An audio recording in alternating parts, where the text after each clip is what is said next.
Kunnickal opticals, Eramallur.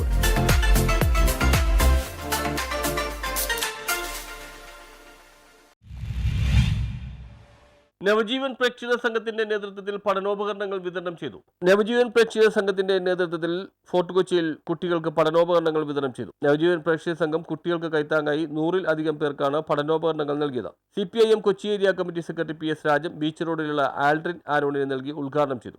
നമ്മുടെ സമൂഹത്തിനകത്തുള്ള പുതിയ തലമുറയും അതോടൊപ്പം തന്നെ വിദ്യാർത്ഥികളും കൊച്ചു കുട്ടികളുമാണ് എന്നുള്ളതാണ് സർവേ എടുത്ത് പരിശോധിക്കുന്നത് നമുക്ക് മനസ്സിലാക്കാൻ കഴിയുന്നത്. അപ്പൊ നമ്മുടെ പ്രസിഡന്റ് റീച്ചൽ പറഞ്ഞു കുറെ കാര്യങ്ങൾ അല്ലേ. ആ മയക്കുമരുന്ന് എന്ന് പറയുന്ന വിപത്തിലാണ്.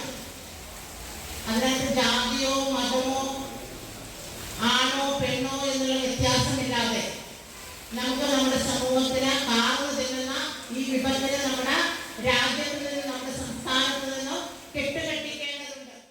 നവജീവൻ പ്രേക്ഷിത സംഘം പ്രസിഡന്റ് മേരി റേച്ചൽ അധ്യക്ഷത വഹിച്ചു. സുഖമില്ലാതെ വീൽചെയറിൽ കഴിയുന്ന സുലേഖ ബീവിക്ക് ഒരു TV കൗൺസിലർ ശിവലാൽ കൈമാറി. സുഖമില്ലാത്ത കുട്ടിയാണെങ്കിലും ഡിഗ്രിക്ക് പഠിക്കുന്ന സുലേഖ മറ്റു വിദ്യാർത്ഥികൾക്കും മാതൃകയാണെന്ന് പ്രസിഡന്റ് മേരി റേച്ചൽ പറഞ്ഞു. നമ്മുടെ എല്ലാ കുഞ്ഞുങ്ങളും നല്ല രീതിയിൽ പഠിച്ച് മുന്നോട്ട് പോവുക. അതിനു വേണ്ടിയിട്ടാണ് നമ്മൾ ഇത്രയും കഷ്ടപ്പെട്ട് കുഞ്ഞുങ്ങളെ സ്കൂളിൽ വിടുന്നതും പഠിപ്പിക്കുന്നതും. എല്ലാം നല്ല സ്കൂളിൽ വിടണം, നല്ല വിദ്യാഭ്യാസം കൊടുക്കണം. അങ്ങനെയാണ് എല്ലാ അപ്പനും അമ്മയും ആഗ്രഹിക്കുന്നത്.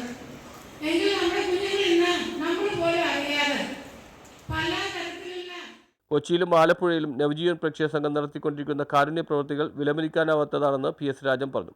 നവജീവന്റെ പ്രേക്ഷിത പ്രവർത്തനത്തിൽ നേതൃത്വം നൽകുന്നവരെ അഭിനന്ദിക്കുകയാണെന്നും അവർ വ്യക്തമാക്കി. CPM കൊച്ചി ഏരിയ കമ്മിറ്റി അംഗം PJ ദാസൻ സംസാരിച്ചു. ജോൺസൺ വള്ളനാട്ട് സ്വാഗതവും ഡെലി സേവ്യർ നന്ദിയും പറഞ്ഞു. ബുദ്ധിമുട്ട് അനുഭവിക്കുന്നവർക്ക് താങ്ങും തണലുമായി നിന്ന സംഘടനയാണ് നവജീവൻ പ്രേക്ഷിത സംഘം.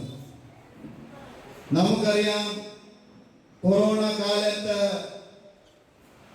കണ്ണമാലി പ്രദേശത്ത് കടൽ കയറിയപ്പോൾ ആദ്യമായി ഓടിയെത്തിയത് നവജീവൻ പ്രേക്ഷിത സംഘത്തിന്റെ പ്രവർത്തനം. ജസി ജോസഫ്, ഫ്ലോറി കുഞ്ഞപ്പൻ, ചിന്ന സൈമൻ എന്നിവർ നേതൃത്വം നൽകി. പഠനോപകരണ വിതരണത്തിന് ശേഷം സ്നേഹവിരുന്നും ഒരുക്കി. News bureau, fort Kochi.